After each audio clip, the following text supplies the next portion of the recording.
I used to love Revelation as a child. More to be honest, it was more the idea of Revelation rather than the actual book itself. Trying to read it, because when I first went to start to read it, I realized it was quite difficult to read. It was quite hard to get through, but I'd been introduced previously to it through, I'd seen a comic book, actually an American comic book, which sort of talked about it, and it seemed so intriguing to me. But is it strange? It's quite bizarre at times. It's actually quite hard to visualize actually what's going on at times. It can be quite difficult. But it's also a book at times where there's quite a lot of simplicity and clarity as well. And the two chapters that we're actually focusing on today are perhaps some of the clearer chapters, if you like, in the whole book. It's I suppose it's a dividing point in some respects between what has been quite a straightforward introduction and what is now going to become quite wild and disconcerting in terms of where the rest of the book goes. So we're going to look at chapters 4 and 5 today. Feel free to open that up on your devices, or if you have a Bible with you. I'm not going to read it, but you might want to have it alongside you as I go through. I'll kind of try to tell you the story of the two chapters as we're going along. So I don't know how often you've had the opportunity to go to a big stage show, a concert, something which is quite spectacular, if you like. Often what initially draws us to those sorts of events is the music that is occurring there, but sometimes we're actually taken in by the sheer spectacle of what actually goes on. I remember watching on the TV Paul McCartney performing at Glastonbury a few years ago. I don't know if any of you saw that performance. But there comes a point halfway through his set where he performs the song Live and Let Die, which you might be familiar with. He builds to the chorus, and at the point at which he shouts out the words of the song's title, there's suddenly an eruption of fireworks that bursts from the top of the stage in time to the music. It's quite an extraordinary spectacle. It's jaw-dropping. It's kind of a breathtaking moment. And the audience are no longer watching a music performance. They are kind of in awe of what is going on in front of them. And in chapters 4 and 5 of Revelation, we find John in a situation where he becomes somebody who's enraptured, or he is in awe of what is actually going on around him. The book's overarching themes are slowly being revealed to us. Nothing's been too unusual yet, as I mentioned earlier. Last time that Johnny spoke to us, he talked to us about the fact that there was almost like a report for the 7 churches that John was addressing his letter to. And these reports range from, in effect, A+ gold star for a couple of the churches, down to could do better, see me after class for a few of the others as well. Okay, so there was sort of that sort of sense we were getting about these different churches. There was different things going on for each of them. This passage is now getting a little bit more mystical. John talks about the fact that he is now being enraptured in a vision of a throne room, which is sort of comprises the setting for these 2 chapters.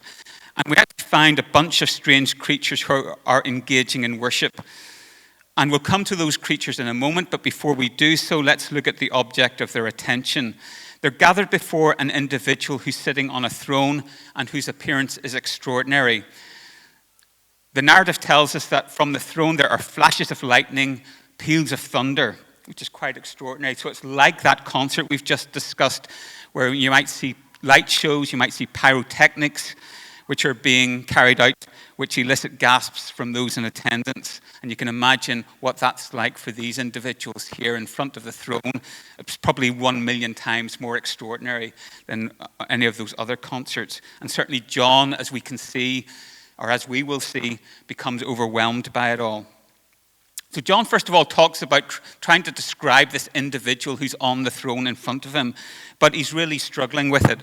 He talks about there being a number of different colors. He talks about jasper, and he talks about ruby, and then says there's an emerald rainbow surrounding the throne. So this is quite a contrast of different colors, and it's quite confusing what's going on. Jasper is particularly confusing, My initial thought was that jasper must be a shade of orange, but actually biblical commentators say it could also signify a shade of green or even a brilliant white. So in fact, that's really quite confusing. We're not really sure what John's saying in terms of the color that he's actually looking at. We're left with imagery which is really hard to picture. And on top of this, John isn't able to describe what the figure looks like. And I think it is that he isn't able to describe, as opposed to ignoring the description. He's just unable to describe the figure itself. It's that the features are obscured by brilliance. And one commentator talks about this. He says, a precise determination of what this individual looks like is an exercise condemned to failure. All we know is that the figure is extraordinary and impressive. So I mentioned that there's loads of people surrounding the throne as well. So who are they? Well, they're a very peculiar bunch. We have 24 elders who cast their crowns down before the throne. And there's a range of thought in what this actually represents. So one estimation is the reason why there's 24 is that there's a representation of the 12 tribes of Israel and the 12 apostles, which kind of makes sense and could be plausible as John refers to both these specific groups towards the end of the book in Revelation 21. So that could well be what they represent. But they may also symbolize the wider network of believers, which represents the church as a whole. More mysterious are four figures that are also encircling the throne, all of whom are covered in eyes, which again, that's quite disconcerting. If you don't like eyes, you're not going to like Revelation. There's lots of eyes in Revelation, lots of people covered in eyes.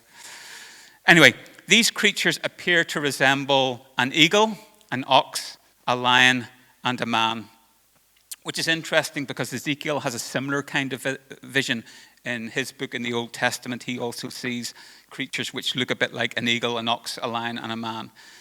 So why these four creatures? One commentator suggested that actually they're representative of the whole of the earth. The eagle denotes the realm of birds. The oxen is domestic animals. The lions represents wild animals. And finally, you have the man who represents the whole of humankind. So all four are, if you like, are providing tribute in terms of songs of devotion. And this indicates how all creatures on earth are in dominion to the one who sits on the throne. So that's kind of the symbolic nature of these four figures. It's the whole of creation which is in dominion to the one who sits on the throne. So I just mentioned there that there's quite a lot of singing going on. And in fact, if you looked at these two chapters as a whole, and if you've never read Revelation, you would actually recognize some of the words in these two chapters, because many of the songs that we sing actually have the lyrics almost have been taken from chapters 4 and 5 in Revelation. I've mentioned earlier about the peals of thunder and the lightning, which is one of the songs that we sing. There's also things about worthy to receive glory and honor. There's a bit of awestruck wonder. Verse 8 in chapter 4 says, "Holy, holy, holy is the Lord God Almighty, who was and is to come." And again, many of you will be very familiar with that sort of line. You've sung it 100 times, if you like. These are all being directed to the one who sat upon the throne, the only one who is worthy. But bear this in mind with where the worship is directed next, which we'll come on to in a moment.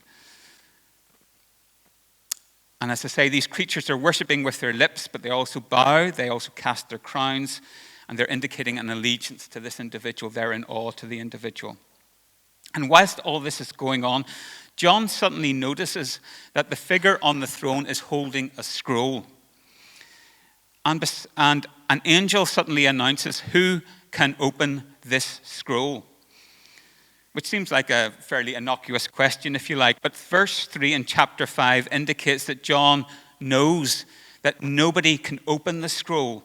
And that is something which is so terrible to him that he bursts into tears. He has a profound, immediate emotional reaction to this. But what I find interesting about that is that there's no explanation as to how John knows that no one can open it, or how John is able to interpret the inability of the scroll to be opened as something which must be very distressing. There's no real explanation of that. But there's something which is giving John the sense that the scroll is important and that nobody being able to open it is very upsetting, is very distressing. There's a sense, there's a barrier. Who can open this scroll? There must be someone who has to be extraordinary to do so. The purpose of the scroll is addressed in later chapters, but what's important for us here and now is the significance that no one apparently can open it, which we'll see is not quite true. I'm sure many of you are familiar with Arthurian legend. You'll be aware of the story, The Sword in the Stone. Some of you will have seen the Disney film, which is based on that particular myth. Like the scroll that cannot be opened, in that tale, there's a sword which cannot be removed from the stone. But there is one who can remove it. There is a prophecy that relates to one individual who can relieve the sword from the stone and whose destiny then is to take the throne in Britain at the time. And of course, in that tale, the young Arthur comes along. He releases the sword and he does indeed later ascend to the throne. That particular story is written a full millennium after Revelation. And this idea of one being worthy to reign, being evidenced by a particular action, was perhaps inspired by this passage in Revelation. But John is distressed because the scroll cannot be opened. But now we see that there is one who can open the scroll. In verse 5, an elder turns to John and tells him, "The Lion of Judah can open the scroll." Well, that sounds impressive and powerful. Of course, the Lion of Judah can open the throne. He's the king of the wild animals, after all. There's a representation of this in the four weird creatures we've just discussed. There's a sense that this wild creature can have the power to actually be able to do this, and we'd be confident about their ability to be able to do this. But what happens next? John looks back to the throne, and now there is an animal there, but it's not a lion. It's a lamb. It's the opposite of what we might expect. It made sense to us that a powerful lion might be able to open the scroll, but a lamb, and a lamb that is slain, as it says in the text here. This is the very emblem of a creature who's frail, weak, and helpless. And what's a lamb actually doing here? For Jewish readers, there's an immediate analogy here to the Passover lamb in the book of Exodus, the lamb who ensures survival from an angel of death in that particular story. By eating the flesh and using the blood from that animal, families are made safe. The slain lamb here plays a similar function. So whilst we may see the animal's appearance as jarring, the same strange congregation that bowed down in worship to the indescribable figure on the throne in chapter 4 is now worshipping the lamb in chapter 5 and indicating that due to its sacrifice, the lamb can open the scroll. Verse 9 is particularly poignant here. Because you were slain, and with your blood you purchased for God persons from every tribe and language and people and nation. This is the purpose of the slain lamb. And it's a direct reference for us to the work of Jesus on the cross. He's the Lion of Judah, but more than that, he is the lamb who was slain. These attributes are paradoxical, but there's a popular song, I'm sure many of you are familiar with, that discusses this. Our God is the Lion of Judah. He's roaring with power and fighting our battles, and every knee will bow before him. And you sort of think, well, yeah, that makes sense. We will bow before this powerful lion. And then the next verse goes on. Our God is the lamb that was slain. And you think, wow, well, that seems less powerful. Why are we bothered with this lamb who was slain? And it goes on, the lamb that was slain for the sins of the world, his blood breaks the chains. And every knee will bow before the lion and the lamb. Every knee will bow before him. Jesus is both of these aspects which seem in contradiction. He's the helpless lamb, the antithesis of a roaring lion, yet the lamb's actions are profound. By being the sacrifice, Jesus breaks the chains that imprison us. These chains represent the things that we've done wrong and have created a barrier for us between us and God. But by becoming the perfect sacrificial lamb, Jesus atones for us. He sets us free. We don't have to worry about how our wrongdoing pulls us away from a holy God. The blood of the lamb ensures that our actions do not have to end in death, but rather in life and adoption into his family. This sacrifice brings us to God. We don't need to be concerned about anything we've done. God pays the price for us for how we should have paid. Libby indicated to us a few weeks ago that this book is the revelation of Jesus. And this could be interpreted as in two ways. Firstly, Jesus bringing a revelation. In other words, there's a prophetic word or message that is being brought to the church. And we kind of saw that last time. Chapters 2 and 3 are about specific messages from Jesus, which are being delivered to different churches. However, revelation of Jesus could also be interpreted as the book revealing who Jesus is and his purposes. And I want to say that Revelation is not just a weird book about all sorts of mystical events to be interpreted, but right here at the start of the book, at the book's core, is a simple and profound reminder of the message of the Gospels. Jesus died for our sins, and this action opens the door for salvation. Forget the end times. This is the most important message in Revelation. And we mentioned how in chapter 4, our congregation is worshipping an indescribable figure. In chapter 5, the worship is directed towards the Lamb. And what's important about this idea of this, first of all, the indescribable figure, but then the Lamb being worshipped? They're part of the same Godhead. At the time when John was exiled in Patmos, whenever this book was being written, it's estimated, there's a bit of debate, but it's estimated that it was around the time of Domitian, who was an emperor who ruled from 81 to 96 AD. And Domitian was somebody who actually instituted or reinstituted in Roman society emperor worship, or like an imperial cult, if you like, imperial cult worship. Johnny mentioned that when he talked a few weeks ago, and it was an issue especially where Pergamum was, the church in Pergamum, this particular ritualistic worship. So he wasn't necessarily a fan of Christians. He was keen to exile Christians due to their beliefs, and he felt that it was appropriate to worship deceased members of his own family. That was Domitian's sort of thing. He said that we should be worshiping these individuals, if you like. But what happens in these two chapters where we see all this worship being offered towards the Lamb is it subverts what is within the wider culture of the moment and what is being promoted from Rome. These are actually potentially dangerous and brave words in the context of the times. It's all about, this is who we shall worship. This is who we want to worship. This is who we feel we should worship. We will worship the meek, sacrificial Lamb, knowing that this humility, the serving of others, rather than seeking glory for its own sake, is what is required to bring others to salvation. The passage ultimately provides opposition to what is commonly valued in our world and in our society today. The God we worship will lay down his life for us, and this is what draws us to him.